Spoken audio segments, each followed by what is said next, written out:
agora, né, depois da nossa semaninha de avaliação. A propósito, vocês vão ter aí logo logo um vídeo, né? Só me permitam terminar as correções aí. Vocês já vão ter um vídeo com as correções da prova e nós vamos evidentemente ter uma sessão de discussão aí com cada turma, né? A respeito das provas, tira dúvidas a respeito da correção, né? Enfim, né, todo um trabalho que a gente vai fazer aí na continuação da nossa correção de testes, tá?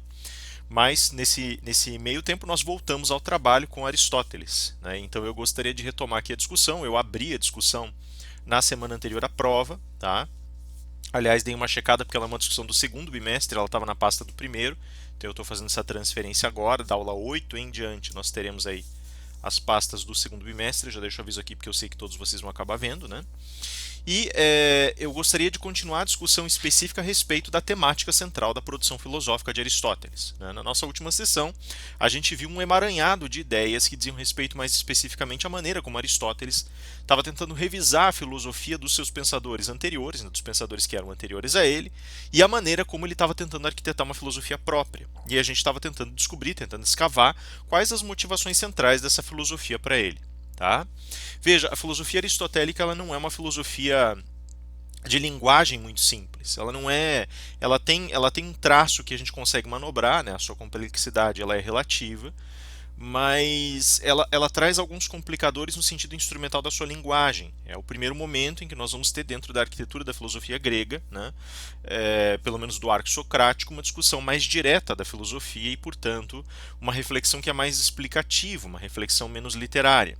O que não significa que ela também não tenha suas passagens ou suas intencionalidades resguardadas dentro de um discurso que é quase poético. A gente vai ver isso na sessão de hoje, né? Hoje nós vamos fazer o fechamento aqui dessa primeira estrutura metafísica, e aí eu vou começar a trabalhar com vocês o âmbito da política e da ética, né? E ali no âmbito da política, principalmente no âmbito da política, que é esse âmbito mais inicial, mais incipiente para nós vamos começar a entender, a gente vai começar a perceber ali algumas nuances que são na realidade muito poéticas, muito interessantes no contexto específico de uma reflexão existencial, né? Então vamos voltar um pouquinho agora, e eu não vou me dedicar aqui aos slides anteriores, eu queria retomar justamente esse aqui, que é o slide inicial do ser, para tentar trabalhar com vocês algumas das noções, tentar refinar um pouquinho algumas das ideias que nós começamos a colocar na sessão anterior. Tá? Então o que acontece? Veja, o pensador grego ele tem uma preocupação imemorial, uma preocupação primordial, que diz respeito especificamente à maneira como ele encara, como ele consegue entender as coisas pelo que elas são. Eu vou lançar aqui uma questão. Eu estava conversando certa feita com um orientando meu, e ele é estudante de filosofia, e a gente conversando, ele comenta lá pelas tantas que um dos professores dele, né, ele estava fazendo aula de um dos professores dele, e o professor dele pergunta lá pelas tantas: qual é o problema central da filosofia, né? E ninguém conseguiu responder assim com muita clareza num primeiro momento, porque é uma ciência muito ampla, né? E alguém fala, é a questão de onde somos, quem somos, de onde viemos, perdão, né? Qual é o propósito da existência humana? Ele fala, olha, isso são problemas um pouco amplos demais, né? É necessário ter uma compreensão um pouco mais refinada, um objeto mais claro. Essas questões elas são muito amplas, né? Enfim, né? O fato é que entre várias reflexões, ele se levanta, esse professor se levanta e coloca assim: olha, o problema central da filosofia é o problema fundamental de como nós construímos conhecimento. E é interessante porque, de alguma maneira, essa resposta que ele dá, ela engloba vários outros fatores, vários outros momentos da reflexão filosófica. Por que eu estou insistindo nesse ponto agora? Eu quero que vocês pensem no primeiro momento no que nós vimos nos 2 meses anteriores, né? A gente a gente estudou 2 obras de Platão, né? A gente acoplou observações de outras, mas estudou basicamente 2 obras de Platão e estabeleceu um método fundamental para a filosofia. Falta-nos, no entanto, um delineamento um pouco mais claro do que significa trabalhar filosoficamente e qual é o objeto sobre o qual esse método vai ser aplicado. Por que eu digo isso? Porque quando nós estudamos Platão, nós vimos que a metodologia que estava insinuada e edificada a partir do final do banquete e ao longo da República, elas eram basicamente estruturas metodológicas dirigidas, dedicadas a quaisquer entes, quaisquer coisas que aparecessem para a nossa reflexão. né? E isso é muito amplo, né? Na realidade, hoje nós já teríamos uma visão muito mais calculada, em que as ciências se dedicam a certos objetos específicos, né? Eu posso falar, por exemplo, que a biologia vai se dedicar aos corpos vivos, vai se dedicar aos seres vivos, né? A coleção de elementos no mundo que partilham aquilo que a gente chama de um elan vital, né? Que estão vivos, portanto. Eu posso falar, por exemplo, que a geologia vai se preocupar sobretudo com a construção, com a constituição material do nosso mundo, com a constituição material e com a história dessa materialidade do mundo. Eu posso falar, por exemplo, que a astrofísica vai se preocupar, é um ramo específico da física que vai se preocupar com o estudo, a dissecação dos princípios físicos que estão lá fora, que estão, né, que regem, digamos assim, os corpos celestes, grosserissimamente falando, é claro, né? Então tá aí, eu tenho, né, aspectos da ciência. Eu posso falar, por exemplo, a ciência do direito é a pior que tem, né, pra gente falar isso, mas posso falar, por exemplo, que a ciência do direito faz um estudo das reflexões comportamentais e da possibilidade de você da possibilidade de uma exigibilidade social, né, desses comportamentos, bem como dos instrumentos que são úteis para esses comportamentos serem construídos. Eu posso dizer simplesmente o direito estuda a coleção de ordenamentos jurídicos e experiências jurídicas que se processam ao longo da história, né? Não só o ordenamento, porque o ordenamento é epocal, né? Mas ele estuda a experiência jurídica, a experiência que nós temos com a justiça e com o direito, né? Então a gente tem objetos claramente definidos e as ciências têm aí, evidentemente, uma acoplagem direta e elas desenvolvem métodos com base nisso. E a filosofia faz o quê? Né? Se nós vimos na filosofia platônica, estudamos a justiça, vimos que ele analisa a matemática, vimos que ele analisa a astronomia, vimos que ele analisa, né? Como é que a gente vai conseguir então ter uma compreensão mais clara do que está sendo feito? Veja, se a gente voltar lá na base platônica, a gente vai começar a perceber que o Platão ele não está dissecando especificamente as ciências, né? Ainda que como nós tenhamos ali um contato tangencial, um primeiro contato racional com essas ciências, a gente tem uma intrusão muito forte da filosofia nelas ainda, né? Essa intrusão ela foi sendo modificada, por assim dizer, com o passar dos séculos, né? E ela hoje ela serve como uma plataforma de edificação científica, mas ela não é tão autoevidente, né? Ela é mais sutil, ela tem uma função diferente, ela é estudada de forma diferente.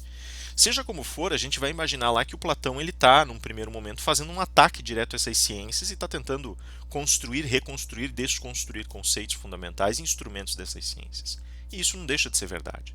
Mas se a gente parar para prestar bem atenção, ele nunca entra tanto num discurso ao ponto de oferecer uma leitura dos instrumentos e das ferramentas metodológicas e procedimentais de cada ciência.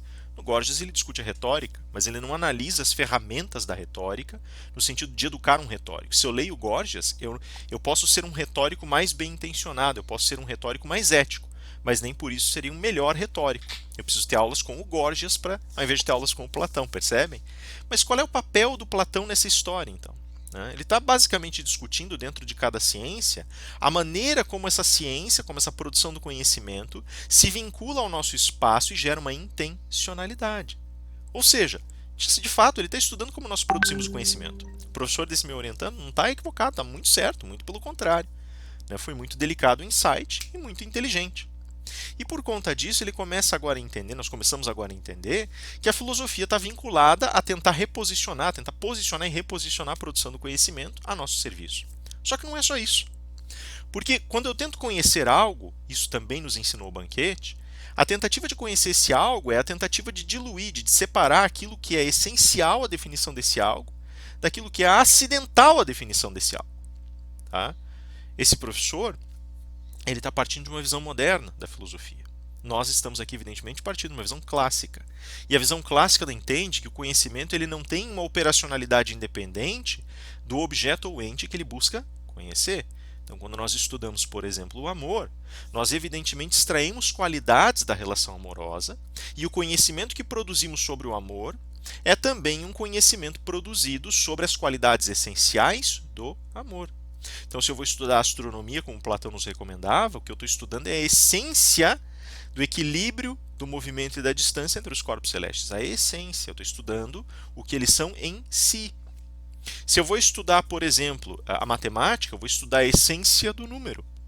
a essência das relações. É, assim, eu não vou entrar em grandes detalhes aqui, que a matemática ela sofre uma transformação muito forte, sobretudo nos últimos 3, 4 séculos, e o olhar que se tem dessa ciência ele muda muito, né? Antes a gente falava de ciência de elementos numéricos, na realidade a gente começa a entender a matemática depois do século XVIII como sendo uma ciência de relações. Então a essência da matemática é o estudo das diversas relações e das grandezas aplicáveis a essas relações. Isso não vem ao caso, né? Não quero complicar aqui demais também à toa, né? Assim, enveredar por caminhos que só vão complicar a nossa vida, porque muito distantes da nossa realidade.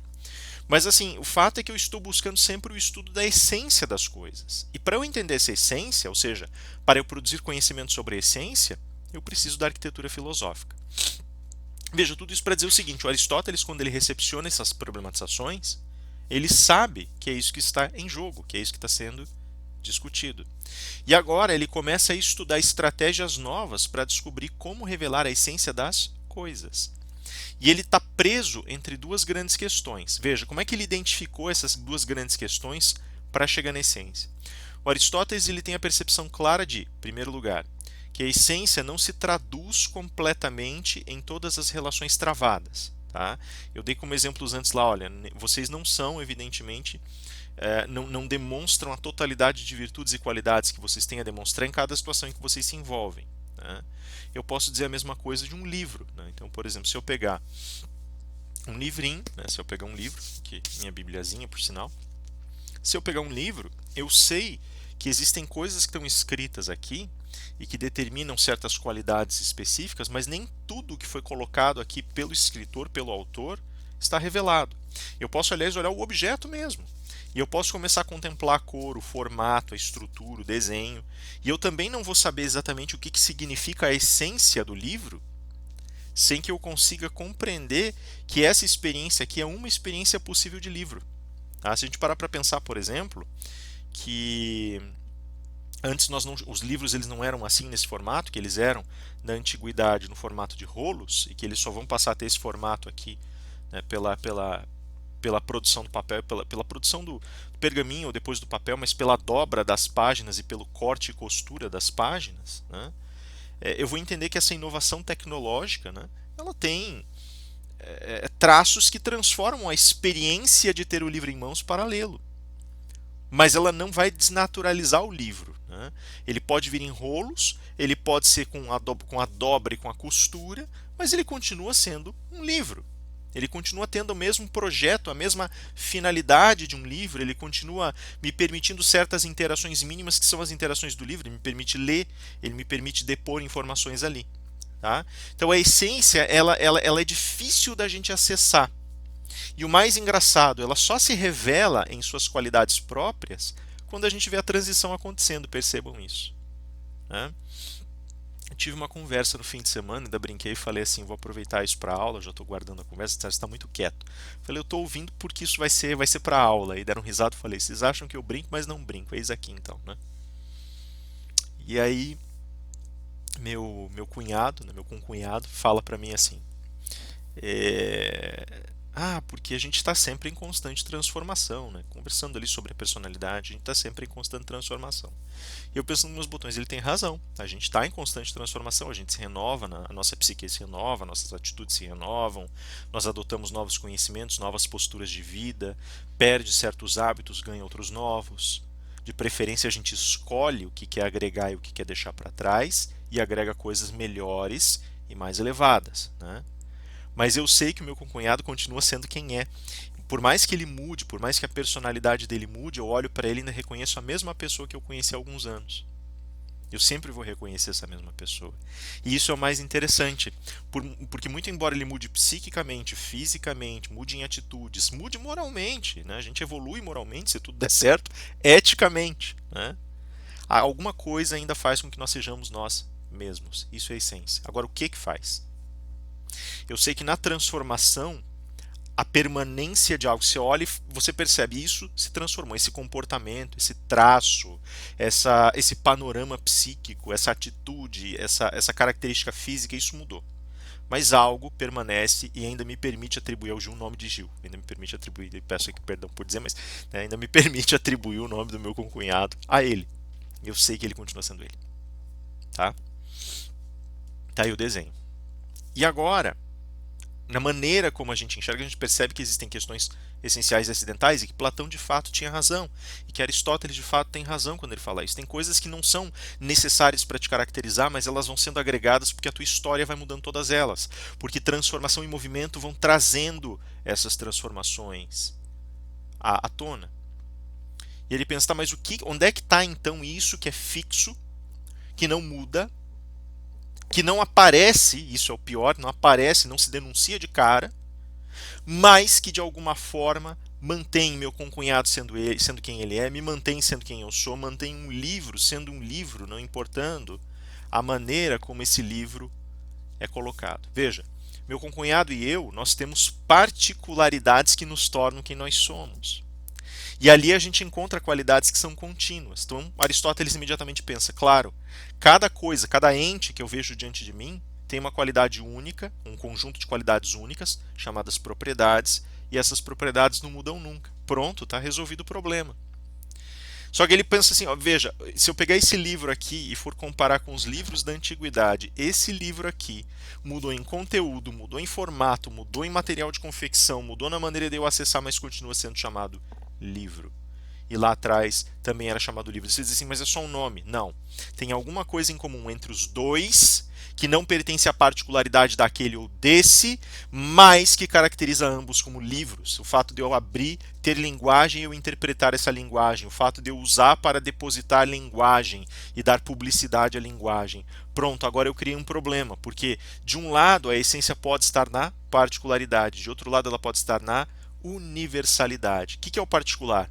Particular é aquilo que caracteriza aquele ente que está diante de você e só aquele ente. Isso é o particular. Né? O que é universal? Universal é aquilo que caracteriza vários entes em sequência. Meu concunhado e eu somos dois homens. Temos, portanto, características masculinas que dividimos. Mas elas não se manifestam da mesma forma nele e em mim. Percebem? Então está aí o desenho que nós temos. Ele consegue chegar a esses três pontos, o universal, o particular e o essencial, conjugando-os. E agora o Aristóteles está contemplando esses três pontos que ele achou e pensando, onde eu consigo localizar esse essencial? Onde é que ele aparece? Onde é que ele desponta? E aí ele começa a perceber aos pouquinhos que as características ou qualidades universais têm de fato uma tendência a depurar determinados aspectos. Só que a depuração desses aspectos não leva necessariamente a qualidades essenciais, já que eu sempre posso depurar aspectos mais puros daqueles que eu já depurei. Eu posso dizer que meu concunhado e eu temos traços masculinos, mas antes de tudo temos traços humanos que nos assemelham também às mulheres de nossa família. Falo aqui simplesmente nesse sentido de resgatar as propriedades. Então eu tenho aqui propriedades de um lado e de outro, mas ao mesmo tempo eu tenho uma semelhança, um universo de conjugação de propriedades mais acima. Eu posso dizer também que a nossa espécie partilha características comuns com espécies de primatas. Vou mais longe. Posso dizer então que inclusive partilha características e atributos com outros seres vivos, né, com outros animais, depois com outros seres vivos, até chegar ao ponto em que nós partilhamos qualidades e características com todas as coisas que existem, ponto em que somos indistintos. E aí nós pensamos, mas quanto mais para cima eu vou, mais essência eu encontro? Na verdade, nada mais agora está caracterizado. As coisas todas têm uma qualidade essencial, todas elas, que é a possibilidade de se dizer que existem. Percebem? Então, assim, é um pouco complicado porque às vezes você consegue de fato resgatar algo que é um atributo essencial do ente que está diante de você. Mas que espécie de atributo essencial vai ser essa? E aí que entra a questão. Porque na particularidade eu também posso encontrar atributos essenciais e acidentais. O Rafael tem uma coisa que permite chamar o Rafael de Rafael. E não é o nome. Tem algo que faz identificar o Rafael como tal. Mas tem coisas que não são só dele. E agora como é que fica? Percebe a jogada? Então, eu não sei exatamente. Nesse ponto, a gente chega aqui com Aristóteles, está olhando por cima dos ombros dele o texto dele, e ele está coçando a cabeça dizendo, tá, mas eu não sei onde é que está a essência, ela está perdida, ela está esparramada, ela está se manifestando de várias formas. E esse é o problema central que essa filosofia nos propõe agora. O problema central da reflexão ontológica passa, portanto, por três pontos aqui, né? A natureza da coisa, a materialidade e a imaterialidade. Então, quando a gente está discutindo esses temas, a gente também está falando que a natureza de algo envolve a possibilidade de uma reflexão puramente material, que geralmente evidencia traços particulares e manifesta traços universais, mas também envolve uma dimensão imaterial, já que eu posso desacoplar as propriedades de algo e dizer, olha, isso aqui é caracterizador, se eu tirasse isso aqui, aquele ser humano já não seria mais humano. E eu consigo identificar, tem coisas que são, aliás, só inteligíveis, né? Só inteligíveis, e são muito relevantes por sinal. Por exemplo, a minha capacidade, a nossa capacidade como espécie de produzir significação. Isso é fundamental, fundamental. Mas essa capacidade de produzir significação, de produzir reflexões por meio da fala, por meio do pensamento, e né, por implantar significados nessas reflexões, elas também são desenvolvidas apenas num plano imaterial. E agora como é que fica? Então percebam que existem traços que pertencem à imaterialidade, traços que pertencem à materialidade, traços que pertencem à universalidade, traços que pertencem à particularidade. E cada lugar desses guarda uma maneira distinta de ler essas concepções, esses traços, essas dinâmicas que revelam a essência. Isso é uma pista muito importante, porque nós tendemos a dizer, se a gente for olhar assim na nossa filosofia mais direta e mais corriqueira, o problema da essência ele aparece como uma concentração essencial que está polarizada em um ponto só do olhar, em um ponto só da nossa atenção, e dali começam a emanar várias manifestações. E o pensamento aristotélico ele diverge disso. Ele está dizendo, olha, a essência ela é tão complicada da gente entender que se a gente depositar o olhar, né, se a gente lançar perspectivas sobre um ente, cada perspectiva vai te dar uma dinâmica diferente da essência. É isso que ele está dizendo. A cada maneira da gente encarar uma situação, um ente, uma coisa, um jeito diferente de descobrir a essência aparece. E ele não é completo. Eu preciso juntar todas as perspectivas para eu poder ter um desenho mais ou menos completo da essência. A gente já vai ver como isso acontece. Tem uma dinâmica de fundo que é a do movimento e a do não movimento, né? Basicamente, eu posso redefinir o problema dizendo o seguinte: olha, as coisas que são consideradas essenciais são aquelas que estão alvejadas, lançadas, num primeiro momento, a uma incapacidade de transformação. Então, elas teriam, tecnicamente, uma tendência ao não movimento. Uma tendência ao não movimento, no plano material. Ao passo que as coisas manifestadas elas têm uma tendência ao movimento, porque elas se transformam. Tá? Então, sob essa perspectiva, sob a perspectiva de uma filosofia do movimento, a essência ela é inamovível, ela é permanente. Tá? Aquilo que não é essencial, não. Aquilo que não é essencial vai se transformando, vai mudando, vai sofrendo o desgaste do tempo. Tá? Então, e veja que tem um entrosamento muito mais profundo dessa relação. Pelo seguinte, a qualidade essencial, ela tem momentos em que ela vai ser mais pronunciada e momentos em que ela vai ser menos pronunciada. Então, por exemplo, eu posso dizer que a pessoa que eu sou hoje, ela não existia há, sei lá, 30 anos, quando eu era uma criança,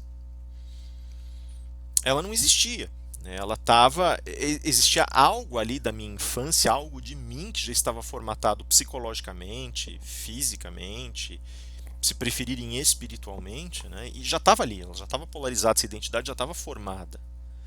Mas o que o Rafael veio a ser hoje, muito embora ele se encontrasse em estado seminal, latente, não havia, não estava expressado e nem era possível que se expressasse.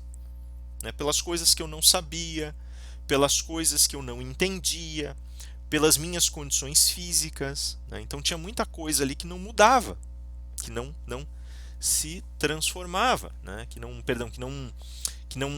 aflorava, digamos assim, de uma maneira mais contundente. Hoje tem muita coisa que aflora. Tá? Vai chegar um ponto, espero, né? Um ponto que chega para todos nós, em que as nossas virtudes, as nossas qualidades, aquilo que nos caracteriza como tais, aflora de tal maneira que fica impossível você não reconhecer a pessoa pelos seus traços e por suas qualidades, e fica impossível para essa pessoa não traduzir isso no que ela faz, na maneira como ela lida com a vida, na maneira como ela lida com as coisas. Esse momento é um momento de auge da expressão essencial. Tá? Chega um ponto em que qualquer ente, qualquer coisa atinge um tal estado, uma tal força vital, uma tal potência vital, né, uma tal explosão vital, que dá para você dizer ali, putz, alcançou o auge. É quando a pessoa está no auge dela, sabe como? A pessoa chegou no auge dela, a pessoa fala assim, putz, tá no momento, tá trabalhando bem, tá com lucidez, tá vivendo a vida bem, se relaciona bem com as pessoas, não bem no sentido que a gente costuma entender, né, aquele bem no sentido de, né, todo mundo feliz e sorrindo, não é isso, né, mas é uma pessoa que tem que exibe suas qualidades e elas se tornam incontestáveis. O resultado, os frutos dessas qualidades estão aparecendo e emergindo em todos os lugares e são característicos e são assinados pelo temperamento daquela pessoa. Ali a pessoa atingiu o auge dela, né? Ali ela está expressando o máximo de suas qualidades essenciais. Tá? Então seria esse o desenho. Só que veja o que acontece aqui. As transformações elas vão acontecendo e elas vão ou se alinhando à qualidade essencial, né? Elas vão alinhando as manifestações da qualidade essencial, ou vão tirando certas coisas do caminho. Tá? Então, assim, de novo, né, a gente pode olhar pela universalidade, pela perspectiva da universalidade, pela perspectiva da particularidade, a gente pode olhar pela perspectiva material, pela perspectiva imaterial. Né? O material é o que diz respeito aos 5 sentidos, né, que a gente está falando de ilé. Né? O imaterial é aquilo que diz respeito ao pensamento. Né? Então seria, num primeiro momento, o eidos, né, o plano das ideias. Né? A gente pode olhar pela perspectiva do movimento e do não movimento, né, que vai justamente mostrar o ponto auge do florescimento. E a gente pode olhar pela perspectiva do ser e do não ser em seu estado mais puro, que é a mais difícil, porque aí a gente depende das demais manifestações, mas significa dizer, olha, tem algo nesse mundo que é o Rafael, todo o resto não é. Tá? E aí a gente está olhando pelo contraste, né? A gente está olhando literalmente pelo contraponto. A gente tem, se vocês olharem bem aqui, a gente tem 4 dicotomias gigantes que vão definir o problema ontológico em Aristóteles. Né? Então, universalidade, particularidade, materialidade, materialidade, movimento, não movimento, ser, não ser. Tá? Cada um deles tem uma qualidade, um atributo muito especial. Tá? Porque cada um deles, por representar uma perspectiva de mundo diferente, vai me trazer uma dinâmica diferente do ser e do não ser. A última, então, ali nem se fala, porque ela traz a dinâmica mais difícil, a mais árida. A gente já vai ver como isso acontece. Tá bom? Então a gente ingressa naquilo que a gente chama de teoria das formas. O que acontece aqui? Tá no fundo, tem só para situá-los, tem um quadro do Rembrandt mostrando o Aristóteles em pé em contemplação de um busto de Homero. Tá? Lógico que tem ali umas imprecisões temporais, né? Normal, né? Só por conta do exercício da brincadeira que o Rembrandt faz. O que acontece? O processo que o Aristóteles começa a colocar agora, isso a gente já está no livro 2 para o 3 da metafísica, né? Ele é um processo um pouco mais delicado, porque ele precisa bater e reforçar essas dicotomias. De novo, quais são então? Universal e particular, material e imaterial, movimento, não movimento, ser, não ser. Lembrem bem disso, tá? Como ele está olhando para várias dinâmicas, ele volta agora a bater de frente com os pensadores que vieram antes dele. Ele está falando assim, olha, teve muita gente que pensou que a ideia, né, o princípio, a maneira de você encontrar essa essência, ela estava num ponto só, num princípio só. Isso não funciona.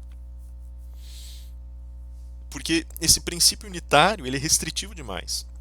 Se você tem um princípio só, especialmente se ele é um princípio material, você tem que partir do pressuposto de que dele saiu tudo aquilo que permitia a esse princípio material virar todas as outras coisas. Surgiu dele só toda a possibilidade, todo o jogo de qualidades que existem no mundo. Por exemplo, se eu disser que o fogo é o princípio fundamental, o princípio primordial da existência, tem 2 problemas aí. Né? O primeiro desses problemas é que o fogo tem que sofrer mutações constantes de modo a se tornar carne, sangue, madeira, mudanças de estado e temperatura nesse caso, né, que era o que era dito nessas hipóteses aí, que são as hipóteses dos Efésios, né, principalmente dos pós-heraclitianos, e pelo menos da maneira como eu entendo, né, e fica um problema que surge na realidade ao redor disso, que é o seguinte: você não tem, se você tem uma mudança que é inerente à própria chama, por que você consegue acender uma fogueira? E por que que a chama no seu estado puro está ali? Ah, mas não é o estado mais puro. Tá, então qual é o estado mais puro? Ele não existe? Se ele não existe, o princípio não é material. Se eu não consigo ver, o princípio não é material. Então ela tem que estar ali, naquele estado puro. E por que que aquela ali não se transformou, mas outras se transformaram e viraram isso aqui? Eu nunca vi uma fogueira virar uma pessoa. Desculpa colocar o argumento esdrúxulo, mas é mais ou menos. Isso é o exagero da ideia que Aristóteles está colocando. O fogo ele consegue permanecer em estado puro. Se ele muda por conta própria, então por que que aquela chama não muda? Por que que eu nunca vi uma chama mudar em outra coisa, transmudar em outra coisa? Ao contrário, para que ela vire outra coisa, eu preciso de uma força externa. Eu preciso de um agente externo.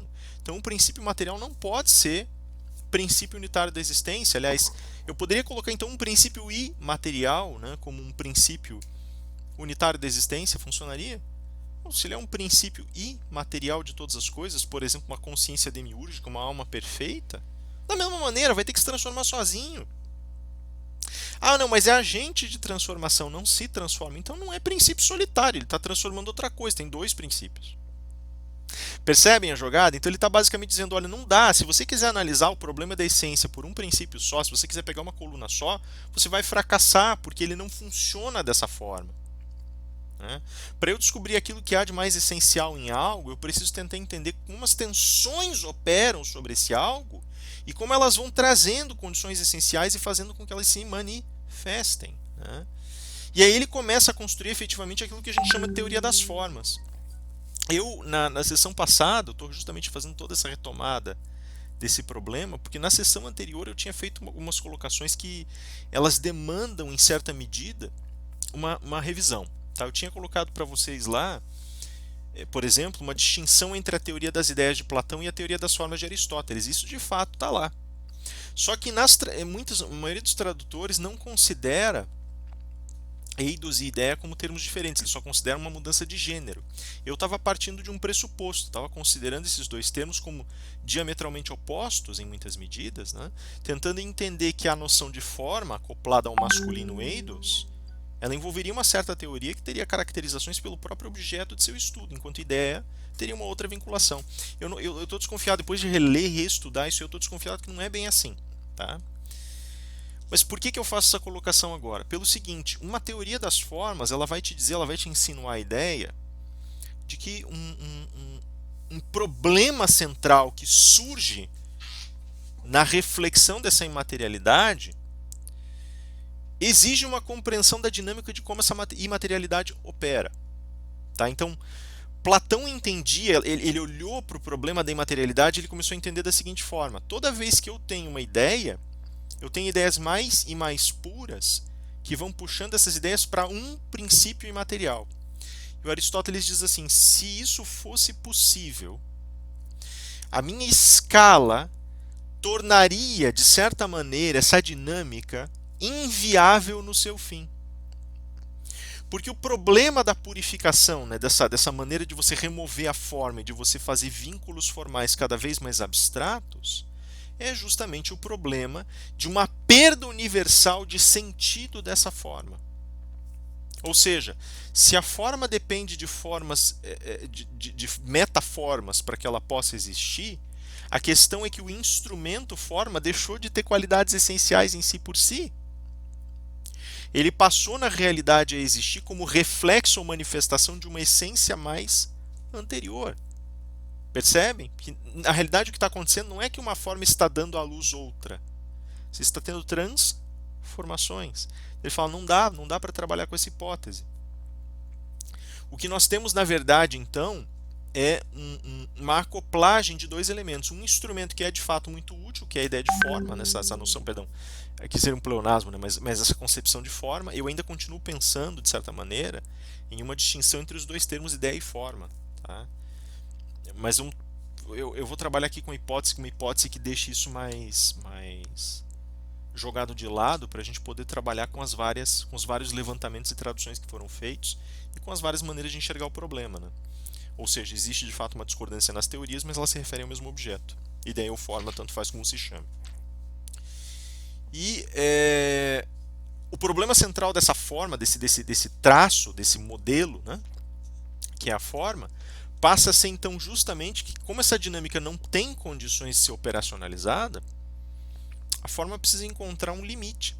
Ela precisa, ela precisa encontrar uma composição e ela precisa de algo que atenda a uma natureza diferente para que ela possa se converter, para que ela possa ser transformada. Veja, não significa que eu não possa extrair, por exemplo, né, assim como que eu não posso fazer escala que eu estava fazendo, de construir classificações ou categorias. Tá? Mas significa sim que eu preciso compreender como as classes de objetos e como essas categorias são formadas e como eu agrupo formas sob signos mais amplos de formas. E aqui entra um elemento essencial de Aristóteles. Ele entendeu que, ao contrário do que Platão dizia, a natureza dessas formas ou ideias não diz respeito a uma guarda das qualidades essenciais das coisas que aparecem no mundo ou dos entes. Antes, na realidade, diz respeito a uma guarda da dinâmica comunicacional e reflexiva sobre esses elementos. Em outras palavras, o que Aristóteles está dizendo é o seguinte: eu não parto de uma reflexão informada por objetos que existem no plano reflexivo ou pré-existem ao plano reflexivo. Ao contrário, eu reflito sobre as coisas que estão no mundo e dessa reflexão eu vou extraindo a identidade dessas propriedades. Então ele passa a abraçar um imanentismo como uma necessidade para salvar a teoria do mentor dele. Percebem? A forma ela está vinculada. Mas por que a palavra tem a ver com isso? Veja, se eu olho para o Rafael e extraio certas características ou qualidades que fazem dele um ser humano, a extração é feita pela minha contemplação e observação e pela minha capacidade de intelecção de certos aspectos que estão se insinuando. Só que a minha reflexão, ela não é a reflexão que vem da ideia pronta e pensa onde é que eu acho essa ideia pronta de ser humano no Rafael. Não, né? A ideia pronta não guarda a essência já está ali diante dos meus olhos, grosseiramente falando. E aí quando eu contemplo, eu começo a perceber, pera, mas aqui se manifestou isso, aqui se manifestou aquilo. Né? E olhando a repetição de seres humanos, eu consigo perceber como há a manifestação dessas qualidades fixas, rígidas, que não existem independentemente do ser humano, mas que só se manifestam através dele. E essa é a diferença mais crucial. Platão teria dito para nós, não, as ideias existem, elas antecedem e existem independentemente das coisas, dos entes que estão no mundo. O Aristóteles vai dizer, não, não, não. Elas só existem enquanto manifestadas. Porque é na manifestação que se exalta a possibilidade de uma essência. É aqui que a dinâmica está acontecendo, é aqui que a essência está viva, pulsante. Não é lá, é aqui. Lá o que eu tenho é uma sombra. Voltando agora à alegoria da caverna, só que às avessas, né? A sombra está lá. Percebem a jogada?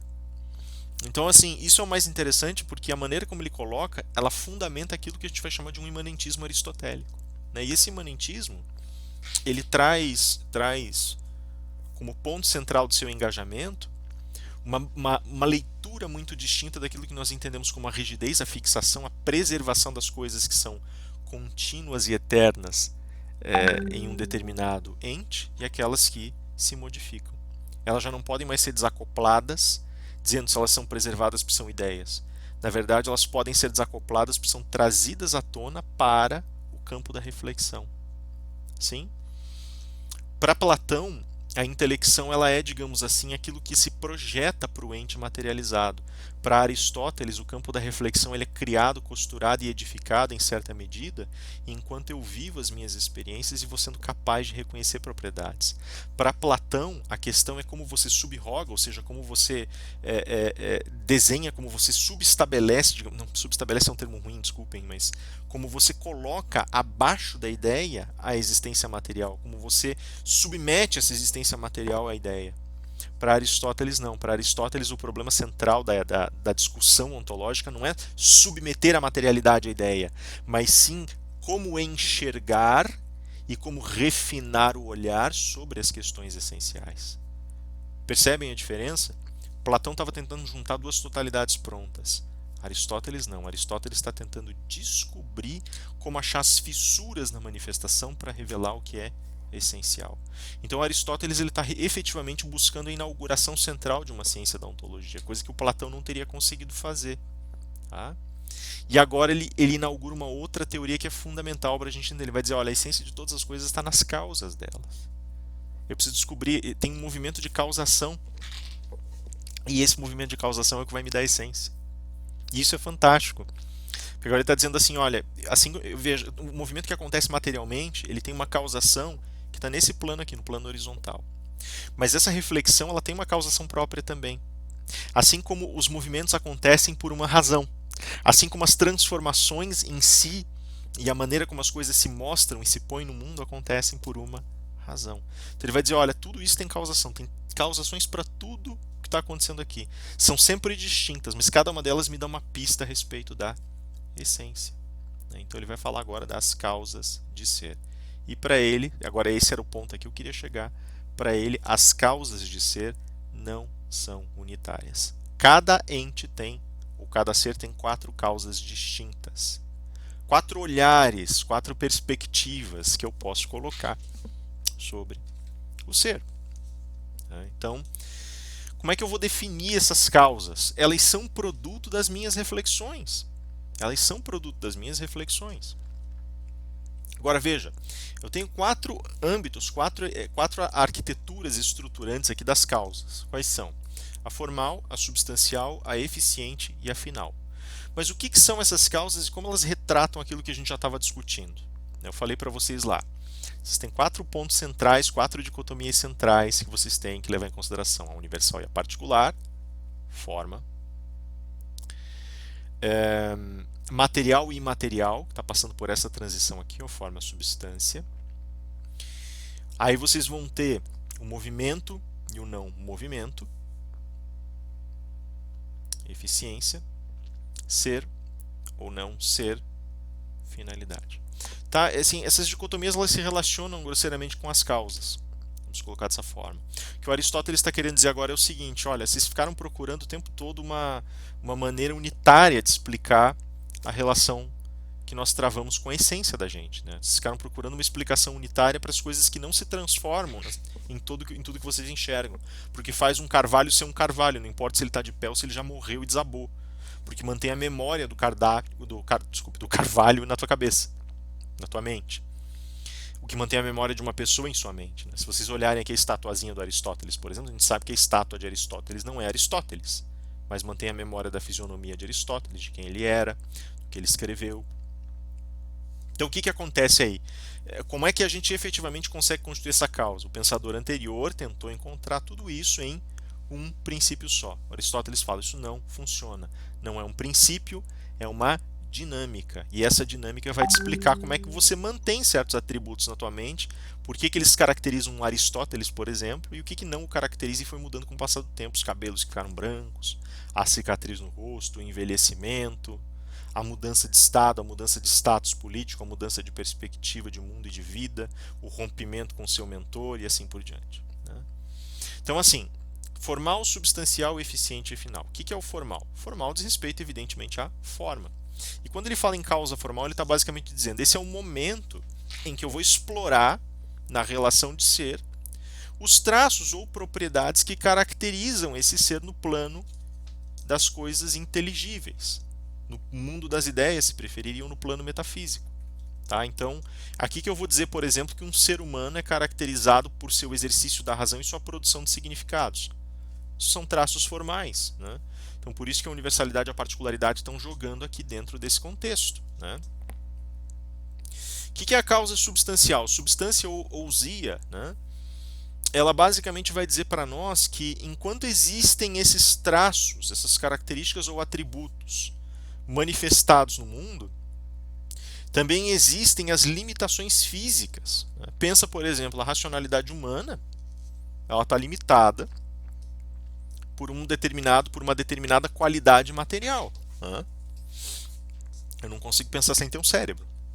Eu não consigo pensar sem ter uma fisiologia humana própria. Eu não consigo produzir a fala sem ter uma estrutura, né, que está aqui no meu aparato fonador. A substância é esse amálgama de coisas que vão sofrendo as transições. Né?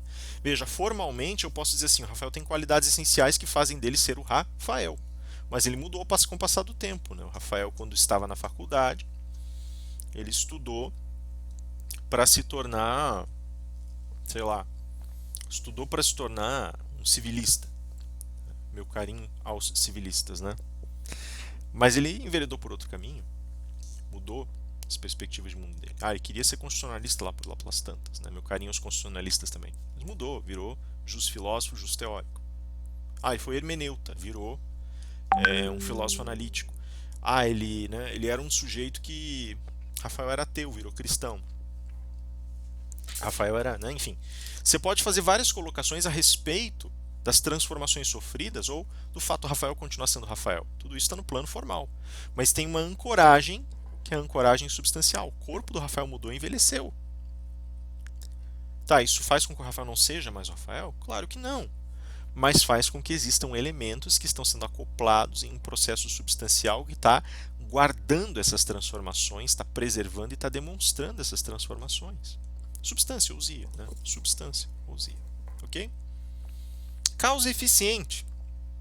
Causa eficiente ou efficiens, essa é a mais interessante. Quando Heidegger vai explicar isso aqui, eu gosto muito da explicação que ele dá, porque ele vai dizer basicamente o seguinte: olha, para que você tenha certas coisas, outras têm que ser sacrificadas. Vocês parem para pensar que vocês comeram hoje, aí, almoçaram, jantaram, não sei quando é que vocês vão ver esse vídeo, mas almoçaram, jantaram, tomaram café. Vocês sabem que vocês preferiram o alimento, se preferiram em relação ao alimento, vocês destruíram o alimento para vocês sobreviverem. Né? O que você fez? Eu fiz 2 ovos fritos, tomei um suco de laranja, junto com isso comi um pãozinho com manteiga. Outro lá, tomei um iogurte, tomei um café com leite e uma torrada com manteiga por cima. Pronto, ok. Sabe que cada objeto desses, ele na realidade existe porque tantos outros foram sacrificados para que ele pudesse existir. Para eu fazer o pão, por exemplo, né? Ou para fazer meus ovos fritos, fui lá e quebrei os ovos. Né? No caso do pão, ainda usei farinha, né? Que era semente, que foi moída, né? Era um trigo que foi moído, o grão do trigo foi moído. Depois de passar pela moenda, então ele foi preparado como farinha. Eu usei isso ali para misturar, pus o leite para misturar ali também, que eu tive que tirar da vaca. Trouxe, misturei ali. Enfim, né? Pus sal, pus, sei lá, açúcar, né? Em algumas receitas, pus, né? Tudo que está ali, ele foi, de alguma maneira, sofreu transformações e foi sacrificado. Causa eficiente é justamente o contexto das transformações necessárias para que algo venha a ser o que é. Né? Então, para que eu faça o pão, eu preciso dos ingredientes. Eu fui lá, misturei todos eles e fiz com que eles se tornassem o pão. Né? E a causa final? A causa final é a finalidade, o telos, né? O fim. Veja, só isso aqui já vai me demandar um tempo bem grande. Desculpa, só deixa eu ajeitar a cadeira aqui. Aí. Já vai me demandar um tempo mais extenso para discutir. Por quê? Primeiro, porque a gente já está lidando com esse problema, que eu não tenho uma causa ou outra, ou outra, ou outra. Eu estou lidando com pedacinhos e perspectivas que revelam o ser para mim, ok? Então começa por aí. Mas não se reduz, não se resume a isso. O problema não se resume a isso, tá? Tem mais questões, tá? Mas como é que funciona isso então? Que outras questões são essas? Veja. A causa formal, ela envolve o processo intelectual aplicado sobre ser e manifestação, sobre um duelo que está acontecendo constantemente. O ser está tentando se expressar e ele depende dessa manifestação, dessa zona de manifestação, para que isso aconteça. A manifestação ela canaliza as forças segundo o alcance, a atenção, aquilo que a gente chama de Umwelt, né? Do ser humano, o Merkwelt, né?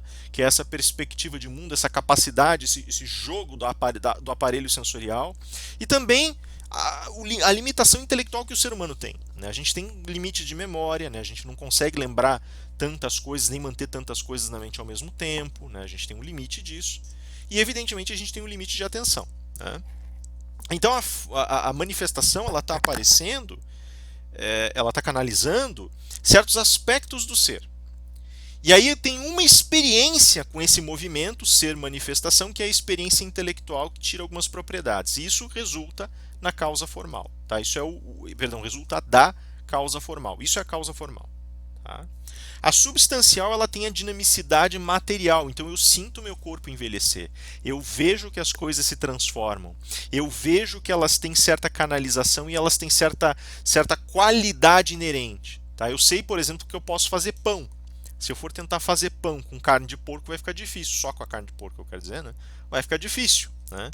Se eu for tentar fazer um vaso, por exemplo, com areia, Eu só com areia vai ser bem complicado, né? Agora, se eu utilizar argila e for fazer o cozimento da argila, ok, né? Eu posso pegar, por exemplo, calotas de carros e fazer panelas de metal, se eu quiser, né?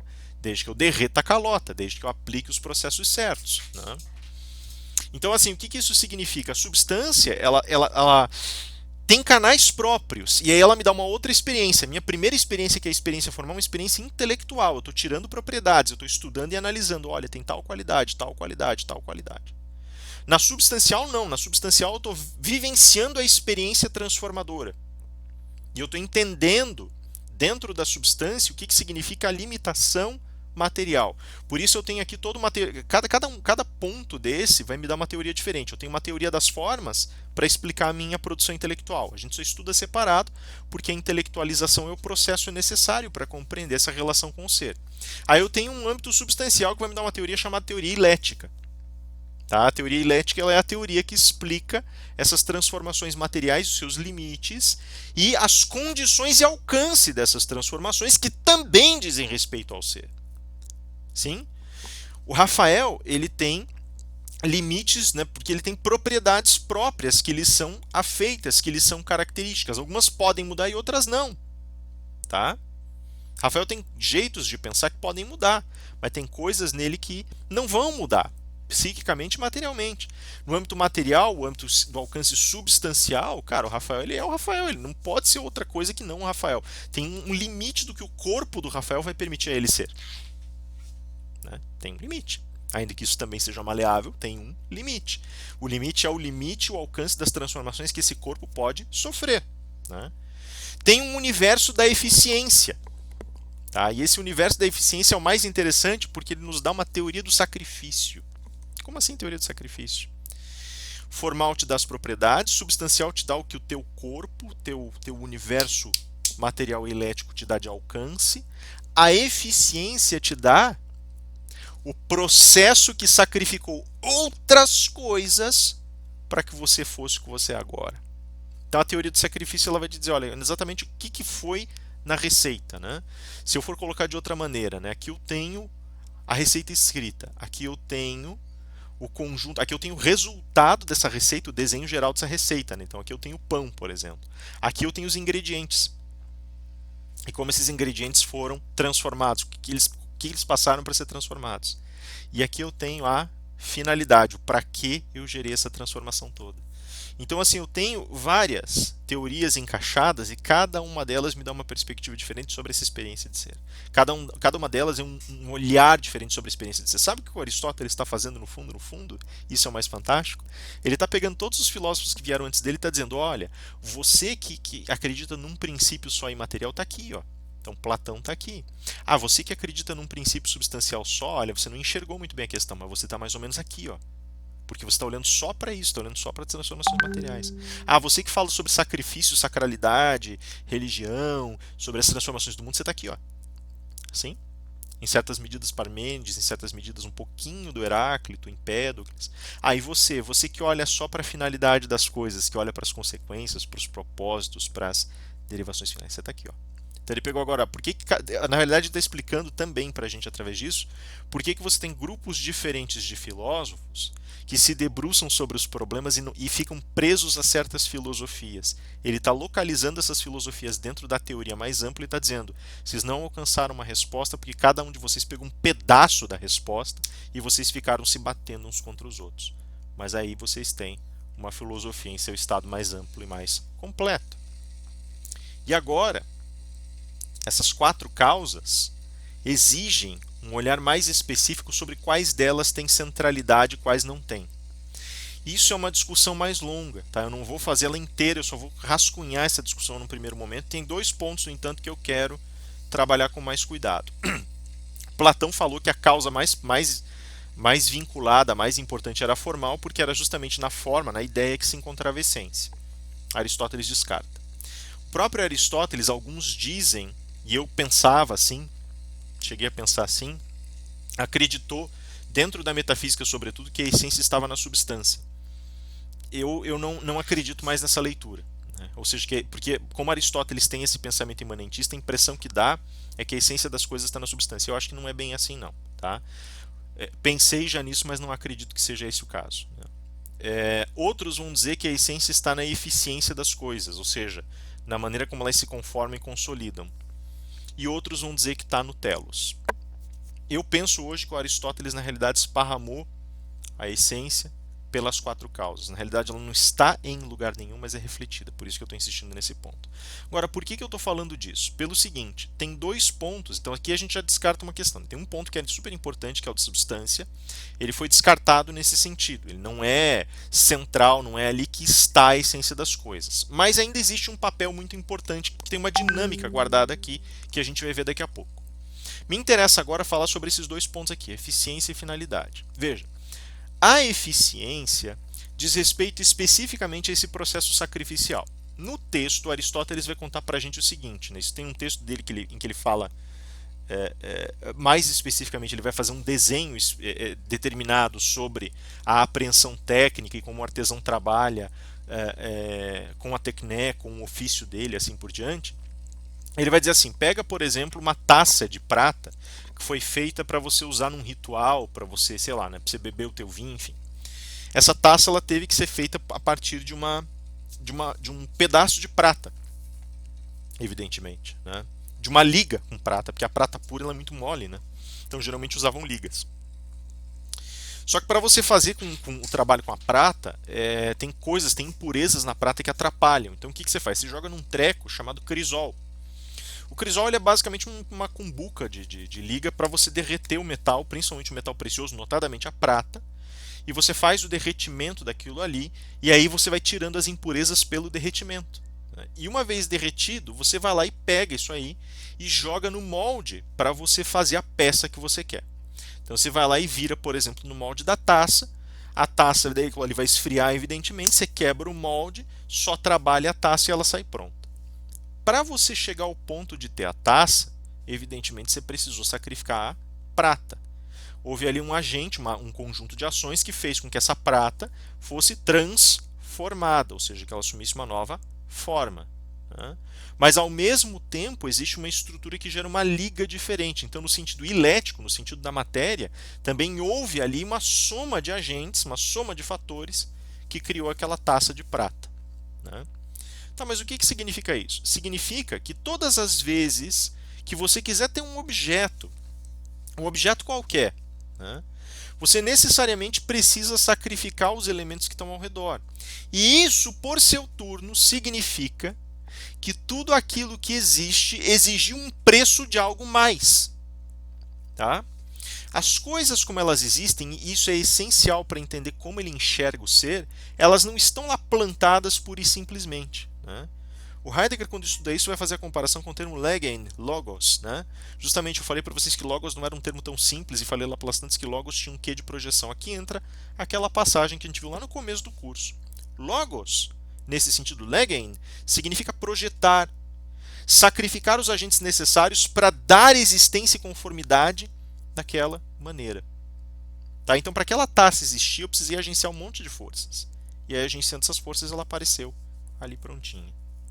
Agora eu quero que vocês pensem no seguinte: aquela taça ali não vai envelhecer, não vai sofrer desgaste, não vai ser batida, não vai ser... Vai, não vai? Essa é a grande questão. Aquela taça, e é isso que o Aristóteles quer colocar, ela não está ali simplesmente pronta. Ela sacrificou forças para vir a existir, e para que ela continue a existir, ela vai exigir algo. Ela exige que outras coisas não venham a ser. Ela não vai ser derretida de novo para virar moedas de prata, por exemplo, para virar óbulos de prata. Não vai. Para ela continuar existindo, né? Para ela continuar existindo, ó, você vê, por exemplo, eu tenho minha aliancinha aqui. Ó. Minha aliança, eu gosto muito, tenho um cuidado muito grande pela minha aliança. O problema é que como eu agito muito a mão, eu bato a mão e a aliança risca. Para a aliança ficar polida e para ela ficar com um estado aparente daquele estado original dela, ela precisa passar por um processo próprio de polimento. E ele basicamente vai tirando lasquinhas, ele vai tirando um pouco da gramatura do metal da aliança. Porque é assim que se faz, não tem outro jeito. Né? Para você tirar aquela coisa que está... Né? Você vai ter que fazer uma raspagem ali, você vai ter que necessariamente... Né? O que isso significa? Para eu manter a aliança, eu tenho que fazer algum sacrifício. Pior, eu fico num dilema feroz. Quanto mais vezes eu fizer isso, pensa quantas vezes eu vou polir essa aliança. Se eu polir mais e mais e mais e mais, eu estou perdendo parte do metal da aliança e pode ser que a aliança vá ficando cada vez mais magra e fugidia, que ela vá se perdendo com o passar do tempo. Sabe, essa é a mensagem mais bonita dessa questão da eficiência. Todas as coisas perecem. Todas as coisas perecem. Isso está no primeiro livro da Metafísica. Tudo que começou a existir tem que terminar de existir. É assim que a existência funciona. Sabe o que é isso, essa eficiência? Ela está basicamente dizendo que todas as coisas que existem estão desesperadas para continuar existindo, aspas. Ou nós estamos desesperados para insistir na existência delas. E isso significa que elas sacrificam o que for necessário para continuarem existindo. Esse é o ponto central. Todas as vezes que eu mantenho algo existindo, eu nego o surgimento de coisas novas. E ao mesmo tempo, eu sei que eu só estou adiando o inevitável. Nada é para sempre. Nada. Nem o escrito em rocha, o proverbial escrito na rocha é para sempre. Você preserva do jeito que dá, mas não consegue. Nada é imortal. Só o que não teve começo nunca terá fim. E o Aristóteles vai atribuir só ao universo. Talvez. Talvez. Tá? Então percebam o movimento que acontece. A eficiência está basicamente dizendo isso para nós. Uma coisa não é pura e simplesmente ser. Não é um atributo passivo, como pensavam os parmenidianos, ou como pensou o próprio mentor de Aristóteles, Platão. Não é passivo. Ele vai se desgastando e vai desaparecendo. Ele vai atingir um ponto, que é o auge, e vai desaparecer. E aí entra a causa final em jogo, o telos. O que é esse telos? O telos ele tem uma ligação mais profunda com aquela visão de destino que nós colocamos lá atrás. Telos não é só a finalidade, não é o para que serve. Telos é o destino. E ele está sendo desenhado de alguma forma. Eu falei para vocês, pode ser Moira, pode ser Ananké, pode ser Nêmesis, pode ser qualquer um dos três. Né? Mas esse destino ele está sendo tracejado. E quando ele finalmente acontece, a exaltação mais elevada e mais ampla daquilo que está diante da gente passa a inscrever aquilo nas memórias da gente como tendo atingido o seu propósito final, como tendo completado o seu destino. O ser humano nasce, vive e morre. Vocês querem ver onde é que isso vai levar a gente? Ó, pensem assim. Vocês já sentiram, por exemplo, alguma vez na vida de vocês que vocês estão sem propósito na vida? Que as coisas que vocês fazem não têm nem gosto e nem sentido? É disso que o Aristóteles está falando. Eu só vou sentir gosto ou sentido na minha vida quando eu começar a fazer alguma coisa que some, que seja uma contribuição única e que reduza toda a minha existência àquele propósito central. É o meu telos. Quando eu acho o meu telos, eu me realizo. Aí já não importa mais qual é o ritmo de coisas, porque cada minuto que eu estou vivendo para completar o meu destino. É essa a visão que o grego tem. O que ele está fazendo na realidade é tangir essa corda, é pensar assim, pô, mas e o propósito humano, o propósito da existência? Onde é que ele está? Ele está aqui. Para que o propósito da existência se contemple, se complete, perdão, é necessário compreender, no entanto, que nós temos começo e nós temos fim. E no meio disso tudo a gente tem que fazer o máximo de esforço para realizar e completar essa finalidade. A gente tem que atingir esse propósito. A gente sempre atinge? Claro que não. Não é uma coisa fácil, né? Não é assim tão simples. Mas enquanto a gente está tentando, tudo que a gente faz sentido. Pensa, ó, deixa eu fazer uma comparação ainda mais ampla, né? Vocês pensam assim, meu propósito a partir de agora é tirar meu diploma. Ok. Isso significa que, então, vê a coisa mais básica que tem. Você está sentado agora assistindo essa aula, isso soma para você tirar o teu diploma? Se você precisa passar nessa matéria e está estudando para isso, sim, né? Ah, eu preciso saber essa matéria para trabalhar? Sim, precisa, e então agora está somando para aquilo que você vai utilizar amanhã como profissional. Ou então você está lá agora, decide assim, não vou fazer isso, eu vou comer um salgadinho e vou assistir uma série. Se não é uma série que tem a ver com o teu curso, não é um ponto que não tem um propósito claro, não estou querendo deixar ninguém culpado, tá? Mas pensem, se você está saindo desse eixo, já não é uma questão que você coloca justamente, você classifica justamente, e é necessário, como divertimento, como distração, pronto. As coisas vão fazer sentido enquanto estão encaixadas no propósito. E aí aquilo que nós entendemos como eficiência, esse desespero por manter a coisa em si, vai desaparecendo em si por si. Eu não preciso manter a taça de prata existindo para sempre. Eu só preciso que a taça de prata cumpra o seu propósito. Depois disso, ela já não tem mais necessidade de existir. Eu não preciso viver para sempre. Eu não preciso ter medo de morrer, em outras palavras. Eu só preciso viver o bastante para ver o propósito da minha vida cumprido. Qualquer coisa além disso é excesso e é desnecessário. Esse é o contexto central da teoria das causas de ser. Para mim, olha, assim, eu por muitos anos, eu vou fazer uma confissão, por muitos anos eu não gostei de estudar Aristóteles. E aí, de uns anos para cá, eu tenho começado a mergulhar um pouco mais nele, eu tenho descoberto essas sacadas dele. Que no meio de todo o palavrório científico, aspas, dele, ele tem esses insights, ele consegue enxergar com sensibilidade e delicadeza o que significa a existência humana. Nesses momentos, o brilho do pensamento aristotélico aparece e ali nós conseguimos enxergar com mais força, com mais potencialidade tudo aquilo que ele quis verter para nós.